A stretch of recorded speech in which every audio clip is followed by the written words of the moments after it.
오늘 10장 말씀, 이 귀한 말씀이 우리에게 주어진 것이 하나님의 은혜고, 또한 늘 우리가 말씀을 볼 수 있다는 것이 축복이고, 이 말씀 가운데 하나님의 뜻을 우리가 깨닫게 될 줄 믿고, 그것이 하나님의 선한 역사인 줄 믿습니다. 이 말씀을 따라서 순종하고 순응하고 반응하시기를 주의 이름으로 축복합니다. 10장 1절에 보시면, 이에 내가 보니 그릇들 머리 위 공창에 남보석 같은 것이 나타나는데 보좌 형상 같더라 했습니다. 천사들이 있는 그 위에 누가 있느냐? 하나님이 계신다. 이 하나님의 보좌에 하나님이 계시고, 그 하나님이 계신 곳에 하나님의 영광이 가득하다 하는 겁니다. 자, 우리는 범사에 하나님의 영광을 바라보고 하나님 앞에 우리의 보좌들을 내려드려야 한다는 겁니다. 우리가 보좌의 주인이 아니고 하나님이 우리 보좌의 주인입니다. 이스라엘 백성이 왜 심판을 받느냐, 왜 예루살렘이 배역했다라고 하나님 앞에 징계를 받고 그들의 성전이 무너지느냐, 우리가 생각해 보면 됩니다. 그 성전이 하나님의 것이고, 히스기야 때에 하나님께서 보여주셨던 것처럼 히스기야 왕 때에 하나님께서 이사야를 통해서 거기에 하나님의 성전에 하나님의 영광이 가득해서 감히 눈을 들고 볼 수도 없을 만큼 그 성전에 하나님의 영광이 가득한 것들을 보여주셨습니다. 그 성전은 하나님의 것이고, 성전의 보좌는 하나님께서 통치하셔야 합니다.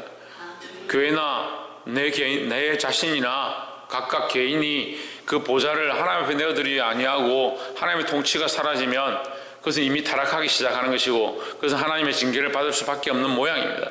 우리는 이 10장 1절에서 하나님의 보좌를 볼 수 있는 것처럼, 천사들이 있고 그 위에 하나님의 보좌가 펼쳐져 있는 것처럼 하나님의 통치가 가득한 그런 삶을 살아야 한다는 겁니다.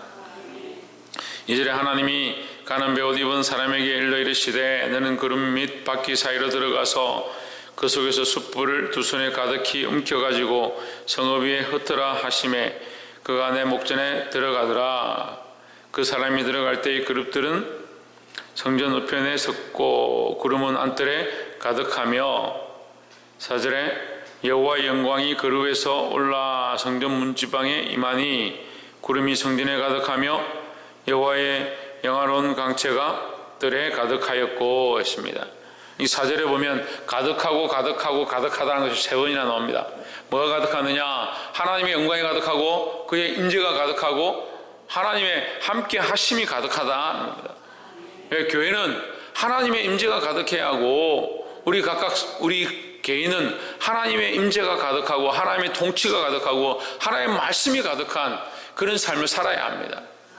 우리의 보좌를 하나님 앞에 내어드리고 우리의 주권을 하나님 앞에 내어드리고 하나님의 통치가 우리 안에 가득하도록, 하나님의 영광이 우리 안에 가득하도록, 하나님의 임재가 우리 삶에 가득하도록 하나님께 우리의 주권들을 내어드릴 때에 거룩한 역사와 인도하심이 넘칠 줄 믿습니다.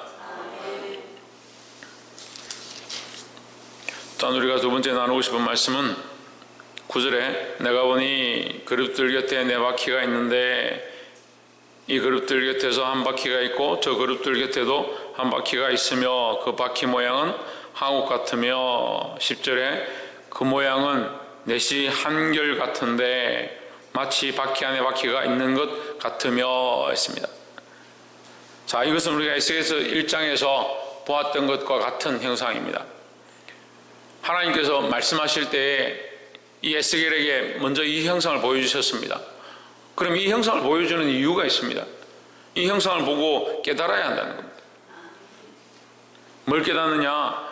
바퀴가 여기도 있고 저기도 있고 바퀴에 네 바퀴가 있는데, 이 바퀴가 바퀴 속에 바퀴가 있는 것 같다. 바퀴 속에 바퀴가 있다는 말은 따로 돌아가지 않는다는 겁니다. 이게 완전하게 일치하게 돌아간다는 거예요. 완전 일치하게 돌아간다는 거예요. 흐트러지지 않고 다른 곳으로 가지 아니하고 앞으로 가면 계속 그렇게 간다, 돌이키지 않는다라고 기록하고 있습니다. 11절에 그릇들은 행할 때에는 사방으로 향한 대로 돌이키지 않고 행하되, 돌이키지 않고 행한다는 것은 똑바로 나간다는, 결정되어진 대로 하나님 명령하신 대로 하나님의 뜻대로 한번 가기 시작하면 심판의 일을 하겠다 하면 심판의 일을 하고, 선한 일을 하겠다 하면 선한 일을 하고, 사랑의 일을 하겠다 하면 사랑의 일을 하는 것입니다. 향한 대로 똑바로 간다는 거죠. 행하되 돌이키지 않고 그 머리 향한 곳으로 행하며 12절에 그 온몸과 등과 손과 날개와 바퀴 곧 그 네 그룹의 바퀴에 둘레에 다 눈이 가득하더라 하십니다. 우리가 1장에서도 얘기했지만 눈이 가득하다는 것은 그의 바퀴의 운행, 그 바퀴의 운행이 틀어지지 않는다, 잘못되지 않았다, 완전하다는 거죠. 이것은 하나님의 섭리와 역사를 얘기하고 하나님의 섭리와 역사에 그의 그룹과 천사들이 사용되어지는데 그 행하는 것이 절대 틀어지지도 않고 다른 곳으로 가지도 않고 한번 행하면 똑바로 계속 나아간다는 겁니다. 이것은 하나님의 섭리는 절대 틀어지지 아니하고 하나님의 계획은 완전하시다, 하나님의 그 일하시는 것은 절대 바뀌지 않는다라는 겁니다. 13절에 내가 들으니 그 바퀴들을 도는 것이라 칭하며 14절에 그룹들은 각기 네 면에 있는데 첫면은 그룹의 얼굴이요 둘째면은 사람의 얼굴이요 셋째는 사자의 얼굴인데 넷째는 독수리의 얼굴이더라. 15절 그룹들이 올라가니 그들은 내가 그발강가에서 보던 생물이라 했습니다. 그발강가에서 1장에서 보았던 그 생물과 같은 생물이다. 14절에 그룹들은 각기 16절에 그룹들이 행할 때에는 바퀴도 그 곁에서 행하고 그 그룹들이 날개를 들고 땅에서 올라가려 할 때에도 바퀴가 그 곁을 떠나지 아니하며 했습니다. 결국 천사들이 행하는 것은 이 바퀴의 운행과 함께 연결되어 있다. 뗄 수 없는 것이다. 하나님의 역사와 섭리가 이 천사의 움직임과 다르지 않다는 거죠. 16절에 그룹들이 행할 때에는 바퀴도 그 곁에서 행하고 그 그룹들이 날개를 들고 땅으로 올라가려 할 때도 바퀴가 그 곁을 떠나지 아니하며 17절에 그들이 서면 이들도 서고 그들이 올라가면 이들도 함께 올라가니 이는 생물의 신이 바퀴 가운데 있음이더라 하십니다. 제일 중요한 게 뭐냐? 생물의 신이 그 가운데 있다. 천사들이 행할 때 하나님의 사자 천사들이 행할 때 그 바퀴가 같이 운행하고 바퀴가 하나 된 것처럼, 네 개의 바퀴가 있지만 그 바퀴가 바퀴 속에 있는 것처럼 하나 된 것처럼 일치하게 운행하되 잘못되지 않고 거기에 뭐가 가득하냐? 눈이 가득하다. 눈이 가득해서 하나님의 섭리를 보고 하나님의 뜻을 따라서 행하기 때문에 절대 틀어지지 않는다. 근데 특별히 거기에 뭐가 있느냐? 생물의 신이 있다. 그 1장에서는 영이 있다. 영이 있다 했습니다. 이게 하나님의 영이 있다. 이게 성령이 있다는 거죠. 성령을 따라 운행하기 때문에 틀어지지 않는다는 겁니다. 그럼 우리는 무엇을 따라 행해야 되느냐? 성령을 따라 행해야 됩니다. 우리를 이곳에 포함시켰습니다. 천사가 운행하는 것처럼 그리스도께서 성령의 인도하심을 따라 하나님 뜻을 이루신 것처럼 하나님께서 명령하신 것처럼 다 일치되어 하나의 일을 하고 하나님의 일들을 행하는데 우리도 여기다 포함시킨 겁니다. 네가 내 안에 내가 네 안에 있으면 무엇이든지 원하는 대로 구하라 했습니다. 우리를 하나님께 포함시켰습니다. 그래서 우리가 예수 그리스도를 믿음으로 우리 안에 누가 오시냐? 성령이 오셨습니다. 성령이 오셔서 우리의 삶을 인도하는데 우리가 자꾸 뒤로 돌이키고 세상의 방법으로 나아가고 후퇴하면 안 된다라는 거예요. 말씀을 바라보고 하나님 우리에게 부르신 대로 똑바로 걸어가야 되는 겁니다. 안타까운 건요, 우리의 생각과 우리의 마음으로 사는 게 아니고 성령의 이끄심 앞에 순종해야 되는 거예요. 생각하려면요, 참 똑똑한 사람들이 문제인데 생각하려면 머리가 많고 생각이 많아지면 뭘 해야 합니까? 성령이 뭘 기뻐하실까? 성령의 인도하시면 뭘까? 성령이 원하시는 삶이 뭘까? 그걸 고민하면 좋겠는데 자기 머리로 하나님을 헤아리는 겁니다. 하나님을 헤아리려고 생각하면 안 돼요.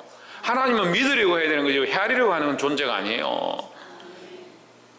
우리 성령을 따라 성령의 인도하심을 구하고 성령께서 나를 통치해 주시고 다스려 주고 내 안에 섭리하시기를 날마다 소망하고 살아야 한다는 겁니다.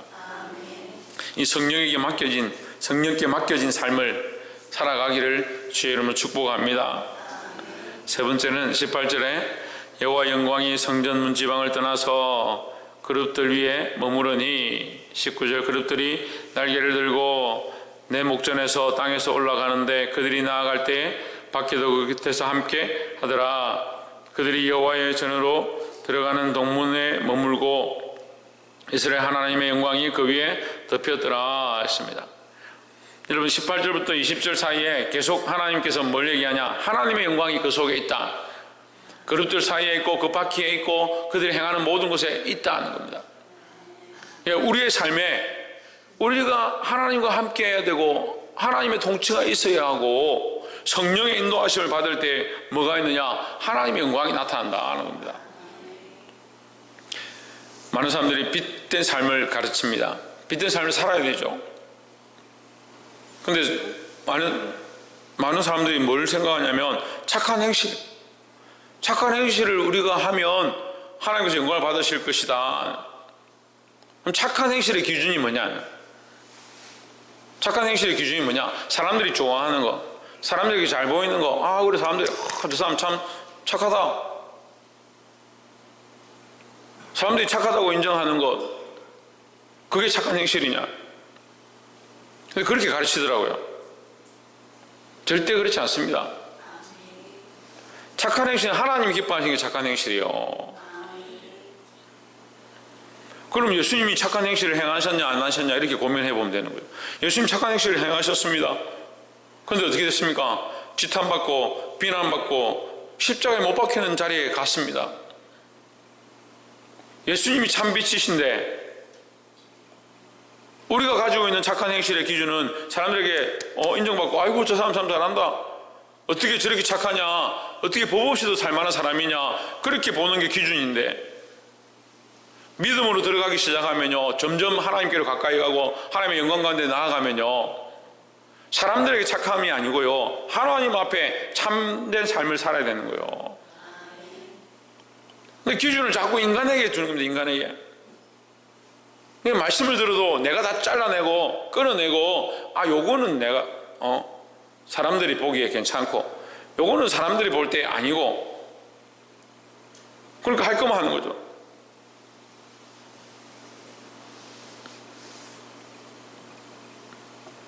저는 어려서 예수 믿고 부모님에게 완전히 끊어버렸어요. 부모님이 알아서 그 제사를 폐해버렸어요. 그리고 좀 회복이 됐죠. 결혼을 하고 처갓집하고 지금 최근에 끊었습니다. 왜 끊었냐? 제사 문제 때문에 끊었습니다. 제사를 멈추게 해놓고 멈추지 않는 겁니다. 제가 끊어버렸어요. 제가 이렇게 얘기하면 냉정하네. 어떻게 그걸 끊을 수 있노? 그렇게 생각하겠지만 저도 마음이 아픕니다. 사람의 기준으로 보면요 늘 찾아뵙고 잘해드리고 효를 다하는 것이 옳다라고 가르치죠. 근데 그건 부모를 공경하는 건 뒷계명입니다. 첫 번째 계명은 하나님을 경외하는 거예요. 하나님 경외하는 것을 포기하고 부모를 공경해야 되느냐? 근데 세상은 그렇게 가르쳐요. 하나님의 영광을 드러내는 것보다 하나님의 임재를 드러내는 것보다 하나님께 영광 돌리는 것보다 사람들에게 잘하고 지금 다 입장이 난처한데 왜 꼭 그렇게 말해야 되냐? 지금 상황에서 뭘 그렇게 행동해야 되냐? 그렇게 합니다. 그러니까 뭘 찾습니까? 타협점을 찾습니다.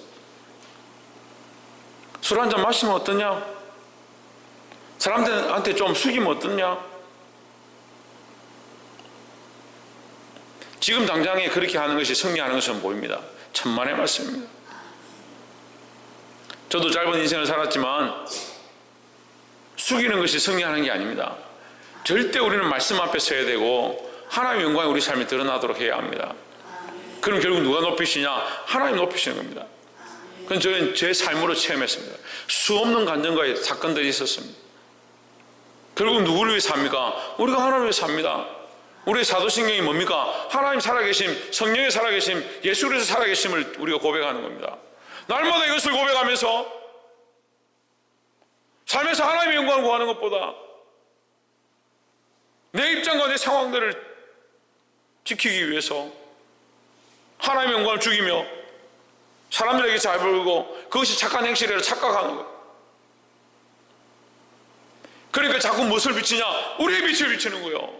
우리의 빛이 아니라 하나님의 영광을 비치고 예수 그리스도가 참 빛으로 사신 것처럼 우리가 그리스도의 뒤를 쫓아 똑바로 행해야 돼. 똑바로 행해야 되는 거예요. 이 네 바퀴가 똑바로 행하고 그들이 하나와 같이 행한 것처럼 우리가 그리스도와 함께 동행하고 그리스도가 걸어가신 길을 함께 걸어가서 우리의 삶을 통해서 하나님의 영광이 드러나도록 해야 되는 거예요. 말씀을 맺겠습니다. 이 월요일 새벽에 하나님께서 귀한 말씀을 우리에게 허락하셨습니다. 여러분, 자신의 영광을 구하는 게 아니고 자신의 목적을 가지고 사는 게 아닙니다. 이제 착각하는 인생들이 자꾸 자기를 위해서, 자기 기분을 위해서, 자기 생각을 위해서 하나님을 정하고 자기 삶의 많은 일들을 선택하고 행동한다는 거예요. 우리의 주인은 하나님입니다. 하나님의 명령을 따라서 그룹들이 움직이고 그들이 절대 돌이키지 않고 똑바로 나아가는 것처럼 우리 또한 하나님의 말씀을 따라서 똑바로 나아가야 하고 그 말씀대로 행하는 자들이 되어야 할 줄 믿습니다. 우리 안에 하나님의 보좌가 회복되어지고 하나님의 주권이 회복되어지고 특별히 성령이 우리 안에 오셔서 말씀하시고 이끄시는 대로 내 기분과 내 감정과 내 생각대로 행하는 것이 아니라 성령에 이끌리는 삶을 살아가고 특별히 나아가 우리가 성령에 이끌리는 삶을 삶으로 뭐가 가득한? 하나님의 영광이 가득한 그 삶을 뭐라고 하냐? 성도의 삶이라는 거예요. 거룩한 백성이라는 거룩한 백성. 왜 거룩하냐? 인간은 거룩하지 않습니다. 하나님의 함께 하신가 거룩한 백성이라는 거예요. 이게 하나님의 영광을 드러낼 수 있는 하나님의 영광이 성전 보좌로부터 문지방까지 가득했던 것처럼 우리 삶에 하나님의 영광이 가득해서 그 영광이 밖으로 비춰지는 그런 인생으로 쓰임받기를 주의 이름으로 축복합니다. 기도하겠습니다.